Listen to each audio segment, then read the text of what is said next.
Police TV by Tim Vickery.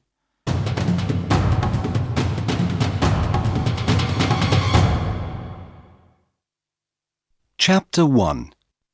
The Jogger. Dan and Sue are police officers in London.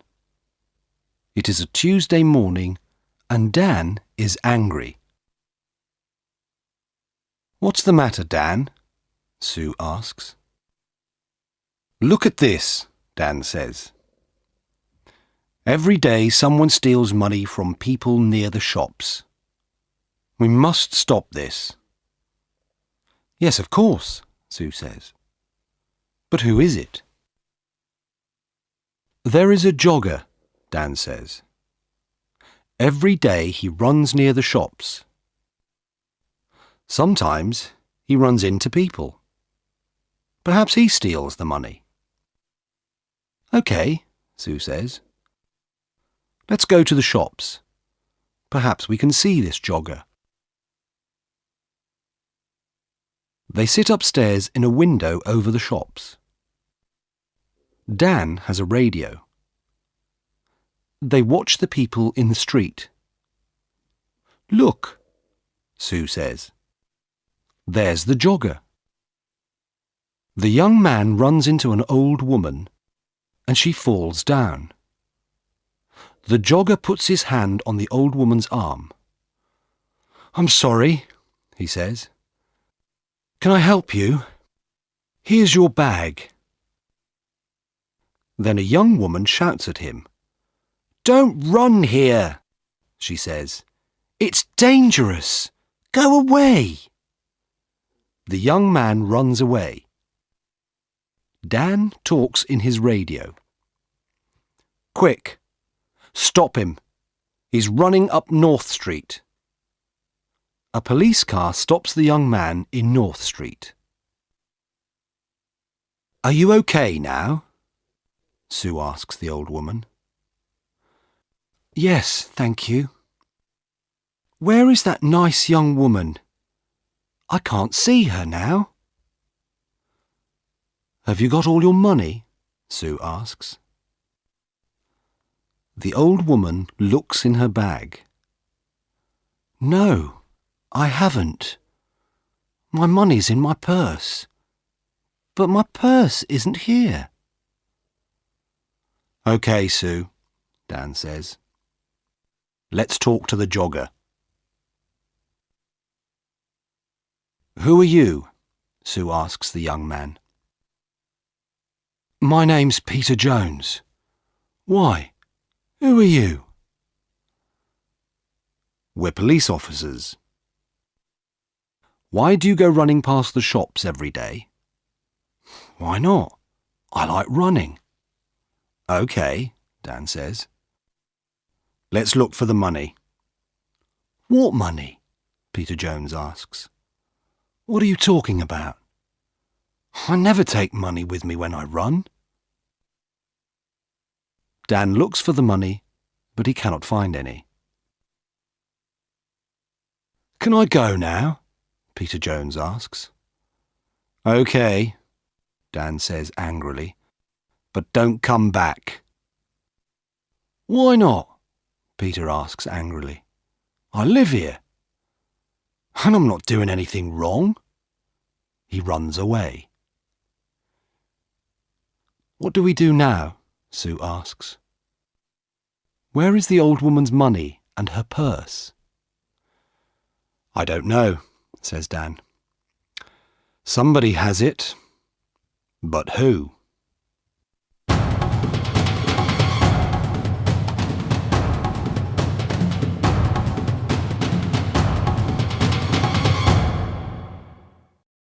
Chapter 2. TV. Dan and Sue go back to the shops. "I don't understand," Dan says. "The jogger hasn't got the money, so we must look for someone different." "Look," Sue says. "There's a TV camera over that shop door. Perhaps that can help us." They go into the shop and watch the video. "Look," Sue says. "There's the old woman. She's getting money from the bank and putting it into her purse. Now she's putting the purse into the bag." "Stop the video there," says Dan. "Now, look carefully. Is anybody watching her?" "There are a lot of people in the street," Sue says. "I'm not sure." "Is it that man with the long hair?" "Perhaps," says Dan. "Let's go on. What happens next?" They watch the video. The jogger runs into the old lady. He stops and helps her. She shouts at him and he runs away. Then a lot of people come and help the old lady. "Look," Sue says. "The long-haired man has her arm." "Yes, but that woman has her bag," Dan says. "What's she doing with it?" "Oh, I can't see. There's a man in front of her." "Listen, I have an idea," Dan says. "You go to the bank tomorrow and take some money out." "Why is that a good idea?" Sue asks. "Because we can watch you," Dan answers. "Get a lot of money from the bank and let everybody in the street see it. Take a radio too, so you can talk to me."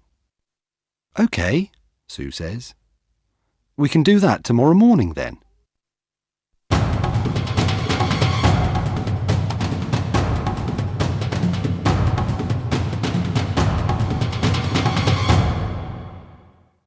Chapter 3.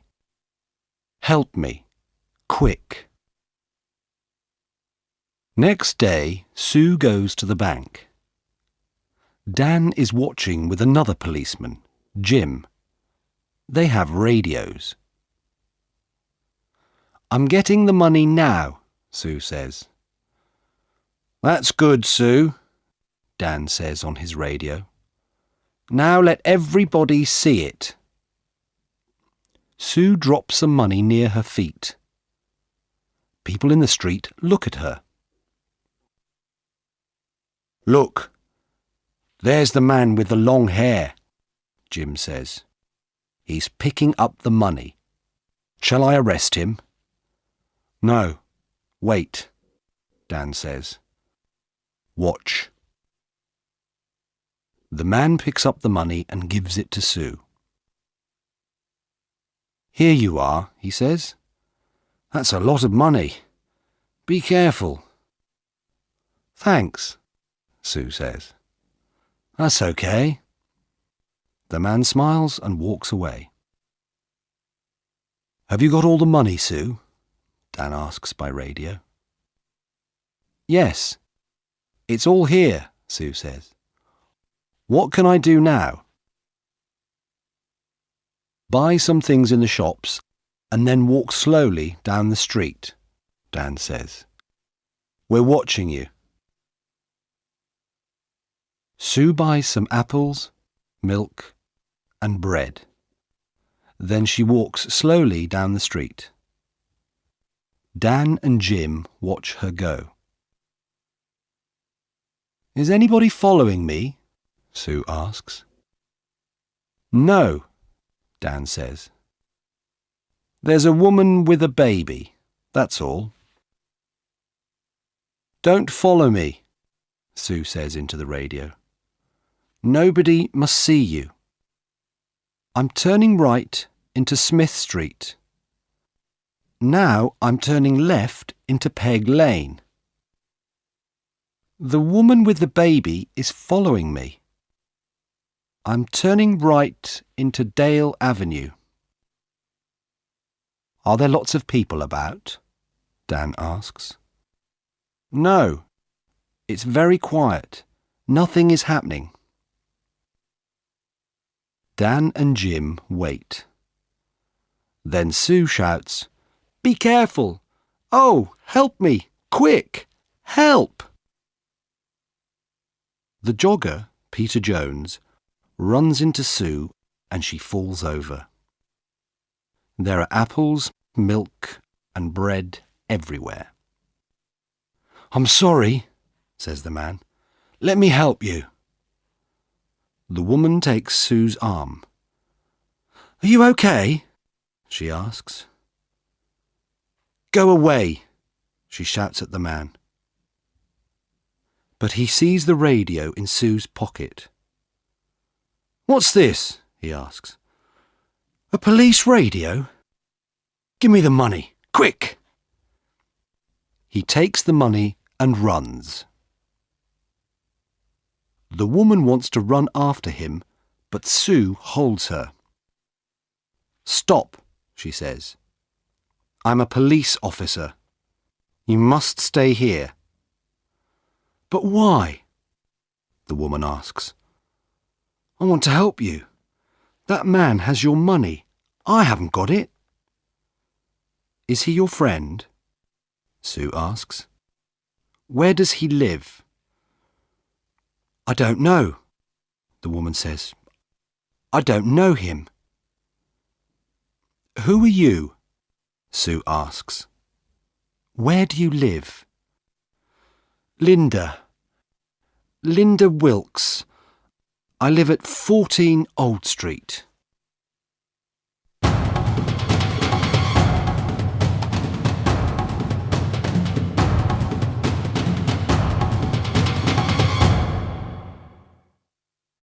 Chapter 4. Man with a Knife. Dan runs up to Sue. "Are you okay?" he asks. "Yes, I'm okay," she says. "Go on, Dan. Run." Sue calls a police car on her radio. Dan runs after Peter Jones. "Jim, he's turning left into Dock Lane," he shouts. "Can you see him?" "I can see him, but he's running very fast," Jim says. The jogger sees Jim and gets into a boat. Jim runs to the river and gets into the boat too. "Stop," Jim says. "I'm a police officer." "Oh, no!" The jogger, Peter Jones, hits Jim and he falls into the water. The boat goes across the river. Dan helps Jim out of the water. "He's going into a cafe," Dan says. "Come on, let's run to that bridge." They go across the bridge and run to the cafe. Jim goes behind the cafe and Dan goes in. "Is he in there?" Jim asks on his radio. "Yes," Dan answers. "Jim, he's coming out." "Stop," says Jim. "I'm a police officer." But Peter has a knife in his hand.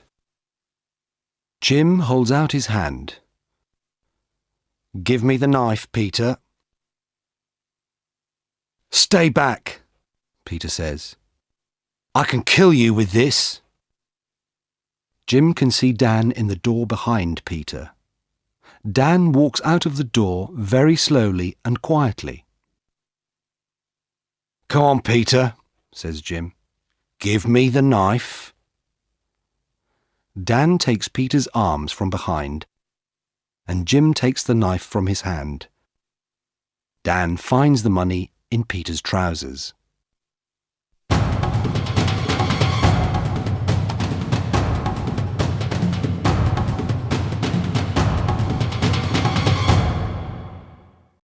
Chapter 5. At the police station. "I want to go home now," says Linda. "My baby is hungry and tired." "Do you know Peter Jones?" Sue asks. "Do you and Peter steal money from people?" "No, I don't know him, and I never steal money. Do you know this woman, Peter? Dan asks. No, says Peter. I don't know her. Who is she? Dan and Sue go back to their office. Does Linda work with Peter? Dan asks Sue. Yes, she does, says Sue. Watch this video. Look, there she is. She's watching me get the money, and now she's talking to someone on her phone. But who is she talking to? She's talking to Peter, of course. Now she's following me and talking to him again. She's talking about me. Dan and Sue speak to Linda again. Can I see your phone, please, Miss Wilkes? Sue asks. My phone? Why do you want to see that? Well, it remembers a lot of numbers. Sue presses 1 on Linda's phone. Peter's phone begins to ring. Sue laughs. Let me ask you again, Miss Wilkes. Do you know Peter Jones? Well, yes, OK. I know him. But I don't steal money. Sue and Dan take Linda home. They go into her house. There's £200 under your bed, Linda, Dan says. And look, this is the old lady's purse. This is a nice photo of you and the baby, Sue says. But who is the man? Is he the baby's father? OK, it's Peter, says Linda. And yes, I do steal the money. I'm sorry, OK? No, Linda, it's not OK, Sue says. It's not OK at all.